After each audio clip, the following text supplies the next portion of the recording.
FIFA বিশ্বকাপ শুরু হতে আর মাত্র ৩ মাস বাকি। ঠিক এমন সময় এলো ফুটবল বিশ্বকাপের জন্য এক দুশ্চিন্তার খবর। চোটে পড়েছেন পর্তুগিজ তারকা ক্রিস্টিয়ানো রোনালদো। আল নাসেরের কোচ জর্জে জেসুস জানিয়েছেন, প্রথমে যতটা ভাবা হয়েছিল রোনালদোর চোট আসলে তার চেয়েও বেশি গুরুতর। এই কারণেই দ্রুত বিশেষ চিকিৎসার কারণে স্পেনের মাদ্রিদে পাঠানো হচ্ছে। এখানে নিজের বিশ্বস্ত ব্যক্তিগত থেরাপিস্টদের কাছে চিকিৎসা নেবেন তিনি।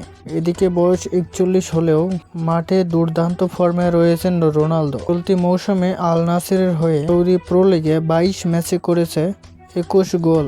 ক্লাব ও জাতীয় দল মিলিয়ে তার ক্যারিয়ারের মোট গোল ৯৬৬টি। ফুটবল ইতিহাসের সেই স্বপ্নের মাইল ফলক ১০০০ গোল থেকে মাত্র তিনি ৩৪ গোল পিছিয়ে। কিন্তু ঠিক এমন সময়ে চোট যেন তার পথের বড় বাধা হয়ে দাঁড়িয়েছে।